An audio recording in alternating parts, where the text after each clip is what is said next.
ರೇವಣ್ಣ ಕೇಸ್ನಲ್ಲಿ ನಮ್ಮ ಪಾತ್ರ ಮುಕ್ತಾಯವಾಗಿದೆ ಅನ್ನೋ ರಿಯಾಕ್ಷನ್ ಅನ್ನ ಎಚ್.ಡಿ. ಕುಮಾರಸ್ವಾಮಿ ಅವರು ಕೊಡ್ತಾ ಇದ್ದಾರೆ. ಪ್ರಮುಖವಾಗಿ ಭವಾನಿ ರೇವಣ್ಣ ಅವರ ನಾಪತ್ತೆ ವಿಚಾರಕ್ಕೆ ಸಂಬಂಧಪಟ್ಟಂತೆ ಅವರು ಕೊಟ್ಟಿರುವಂತಹ ಪ್ರತಿಕ್ರಿಯೆ ಇದು. ಇನ್ನೇನಿದ್ರು ಸರ್ಕಾರ ಎಸ್ಐಟಿ ಕ್ರಮ ತೆಗೆದುಕೊಳ್ಳಿ ಅಂತ ಎಚ್.ಡಿ.ಕೆ ಹೇಳಿದ್ದಾರೆ. ದೇವೇಗೌಡರು ಪತ್ರವನ್ನ ಅಂದ್ರೆ ವಾರ್ನಿಂಗ್ ಪತ್ರವನ್ನು ಕೊಟ್ಟಿದ್ರು. ಪ್ರಜ್ವಲ್ ವಿದೇಶದಿಂದ ವಾಪಸ್ ಬಂದಿದ್ದಾರೆ. ಭವಾನಿ ವಿಚಾರಕ್ಕೂ ನಮಗೂ ಸಂಬಂಧ ಇಲ್ಲ, ಅವರೇ ನೋಡ್ಕೊಳ್ತಾರೆ ಅಂತ ರಿಯಾಕ್ಷನ್ ಕೊಟ್ಟಿದ್ದಾರೆ ಎಚ್.ಡಿ. ಕುಮಾರಸ್ವಾಮಿ ಅವರು. ಆ ಮೂಲಕ ರೇವಣ್ಣ ಅವರ ಫ್ಯಾಮಿಲಿಯಿಂದ ಅಂತರ ಕಾಯ್ದುಕೊಳ್ಳುವುದನ್ನು ಮುಂದುವರಿಸ್ತಾ ಇದ್ದಾರೆ ಮಾಜಿ ಮುಖ್ಯಮಂತ್ರಿ ಎಚ್.ಡಿ. ಕುಮಾರಸ್ವಾಮಿ. ಸರ್ಕಾರ ಹಾಗೂ ಎಸ್ಐಟಿ ಕ್ರಮ ಕೈಗೊಳ್ಳಿ ಅಂತ ಎಚ್.ಡಿ. ಕುಮಾರಸ್ವಾಮಿ ಅವರು ರಿಯಾಕ್ಷನ್ ಕೊಟ್ಟಿದ್ದಾರೆ. ಹಾಗೆ ಪ್ರಜ್ವಲ್ ರೇವಣ್ಣ ಕೇಸ್ನಲ್ಲಿ ದೇವೇಗೌಡರು ವಾರ್ನಿಂಗ್ ಪತ್ರ ಕೊಟ್ಟ ಬೆನ್ನಲ್ಲೇ ಪ್ರಜ್ವಲ್ ವಾಪಸ್ ಬಂದಿದ್ದಾರೆ. ಸೊ ಎಸ್ಐಟಿ ಅಧಿಕಾರಿಗಳು ಉಳಿದಂತೆ ತಪ್ಪಿತಸ್ಥರು ಯಾರು, ತಪ್ಪು ಮಾಡಿದವರು ಯಾರು, ಅವ್ರ ವಿರುದ್ಧ ಕ್ರಮ ಕೈಗೊಳ್ಳಿ ಅಂತ ಹೇಳ್ತಾ ಇದ್ದಾರೆ. ಕುಟುಂಬವನ್ನು ಮುಗಿಸಲೇಬೇಕು ಅಂತ ಹೇಳಿ ಏನು ಶ್ರಮಪಟ್ಟು ಇಡೀ ರಾಜ್ಯದಲ್ಲಿ 1.5-2 ತಿಂಗಳಿಂದ ನಡೆಸ್ತಾ ಇದ್ದಾರೆ.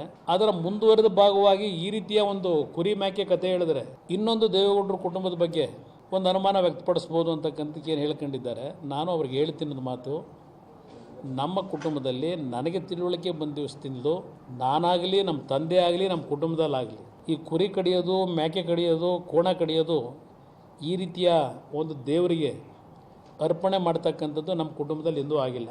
ನಾವು ದೇವಸ್ಥಾನಕ್ಕೆ ಪ್ರತಿನಿತ್ಯ ಹೋಗ್ತೀವಿ. ಈಗ ನಾನೇ ಉದಾಹರಣೆಗೆ ಕಳೆದ 1 ವರ್ಷದಿಂದ ನನಗೆ ಒಂದು ಆರೋಗ್ಯದ ಸಮಸ್ಯೆ ಅಂತಕ್ಕಂಥದ್ದು ಕೆಲವು ಜ್ಯೋತಿಷಗಾರರು ಹೇಳ್ತಾರೆ.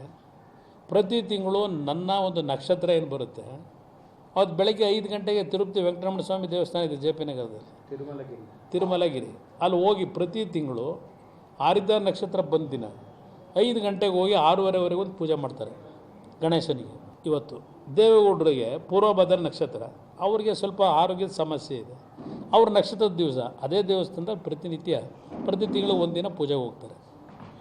ಅದು ಹೊರತುಪಡಿಸಿ ನಾವು ದೇವರನ್ನು ನಮ್ಮ ಹಿಂದೂ ಸಂಸ್ಕೃತಿಯಲ್ಲಿ ಇರ್ತಕ್ಕಂಥ ಧಾರ್ಮಿಕವಾಗಿ ಒಂದು ಉತ್ತಮವಾದ ರೀತಿಯಲ್ಲಿ ಪೂಜೆ ಮಾಡ್ತೇವೆ. ಇನ್ನೊಬ್ರಿಗೆ ಕೇಡು ಬಯಸ್ಲಿಕ್ಕೆ ಮಾಡೋದಲ್ಲ, ನಮಗೆ ಇರ್ತಕ್ಕಂಥ ಕೆಲವು ದೋಷಗಳನ್ನ ಸರಿಪಡಿಸ್ಕೊಳ್ಳಿಕ್ಕೆ ಪೂಜೆ ಮಾಡ್ತೀವಿ. ಆ ರೀತಿ ಕುರಿ ಕುಯ್ದು, ಕೋಣ ಕುಯ್ದು, ಹಂದಿ ಕುಯ್ದು ಏನಾದರೂ ಸಾಧಿಸ್ಬೋದು ಅನ್ನೋದಿದ್ರೆ ಕಷ್ಟ ಯಾಕೆ ಬಿಡ್ಬೇಕು? ನಾವು ದಿನ ಕೋಣ ಕಡ್ಕೊಂಡು ಕೂತ್ರೆ ಸಾಕು, ಏನು ಬೇಕಾದ್ರೂ ಸಾಧಿಸ್ಬೋದಲ್ವೇ? ಅದು ಅವ್ರ ಸಂಸ್ಕೃತಿ. ಪಾಪ ಅವ್ರ ತಮ್ಮನು